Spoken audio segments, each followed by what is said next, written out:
Halo penonton Inspirasi Aris Panda. Kita jumpa lagi di video inspirasi dan motivasi. Semoga kalian semua selalu dalam keadaan sehat dan berkah melimpah. Bagi yang belum subscribe, jangan lupa ya subscribe-nya.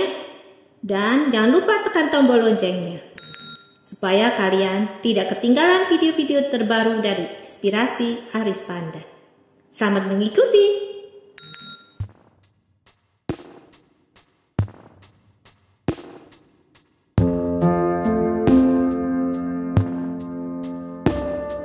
Kisah inspiratif.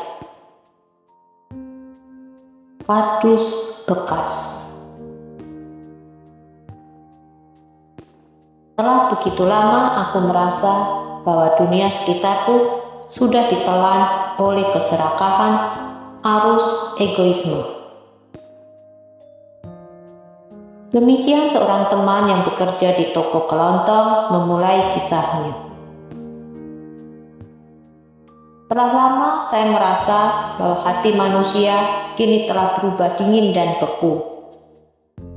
Tapi sebuah peristiwa yang terjadi beberapa tahun kemarin telah membuktikan bahwa pandanganku di atas adalah kesimpulan yang salah.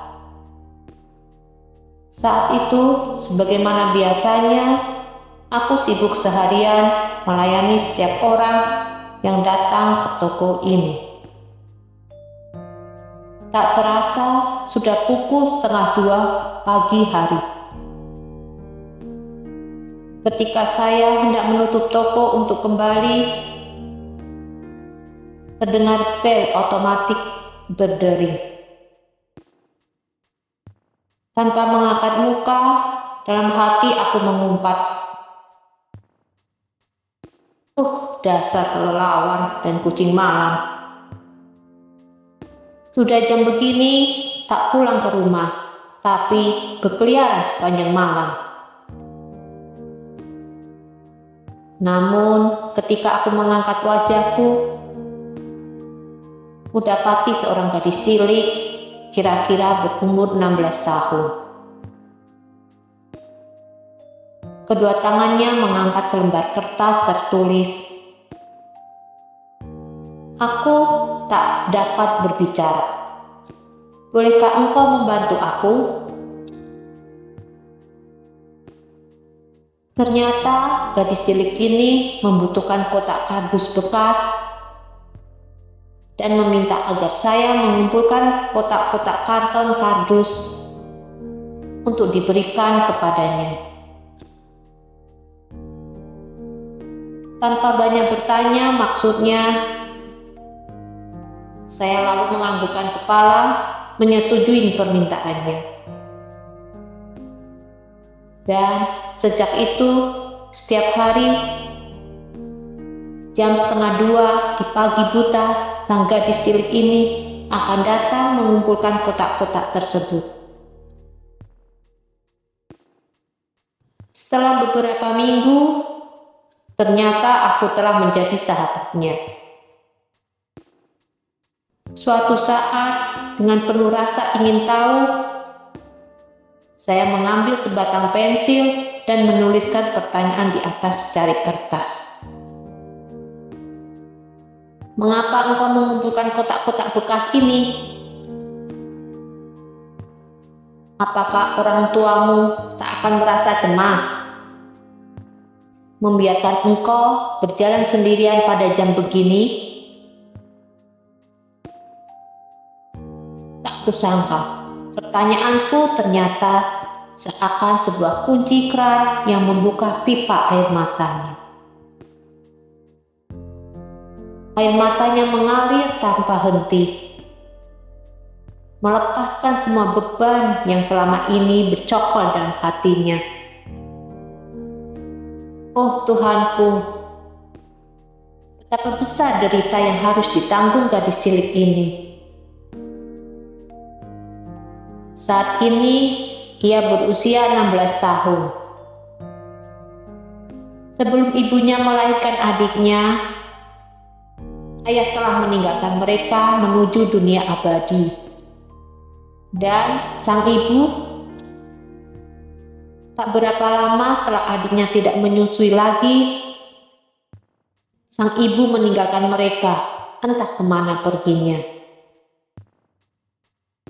Gadis cilik yang bisu ini harus berusaha menghidupi dirinya sendiri serta adiknya yang masih kecil. Tak ada pekerjaan lain yang bisa ia lakukan kecuali mengumpulkan kotak bekas untuk dijual. Pedih hatiku mendengar kisah gadis kecil yang tak menyerah pada kerasnya tuntutan hidup ini. Sejak saat itu, setiap hari aku akan mengisi sejumlah roti dalam kotak tersebut. Cukup untuk memenuhi kebutuhan mereka akan rezeki sehari itu. Tak lupa saya masukkan minuman ke dalam kotak yang sama. Di samping itu, setiap hari saya tak pernah berhenti mencoba mencari pihak yang bisa memberikan bala bantuan.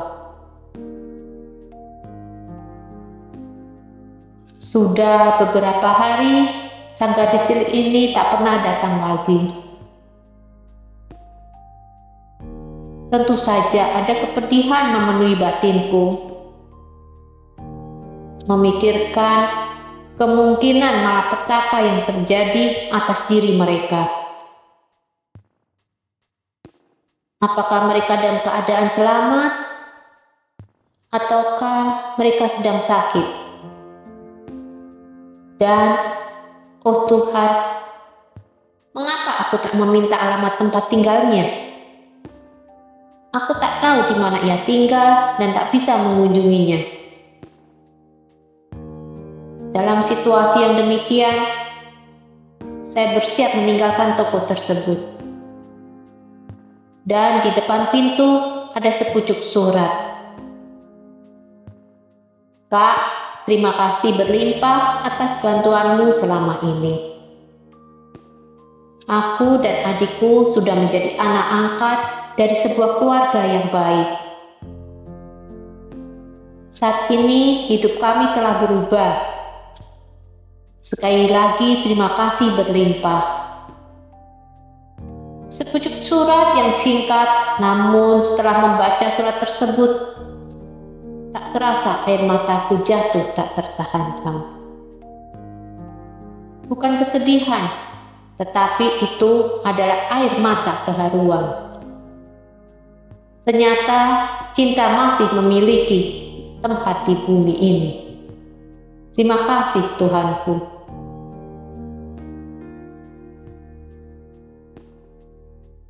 Hikmah yang bisa diambil dari cerita tadi adalah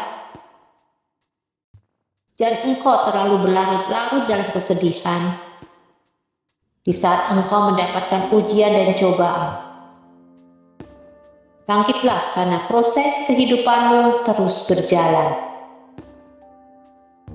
Tetaplah berusaha untuk bertahan dalam menjalani hidupmu.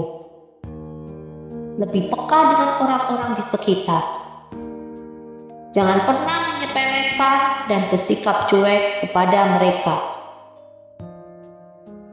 Belajarlah menghargai jika ada orang yang simpati dan mencoba membantumu.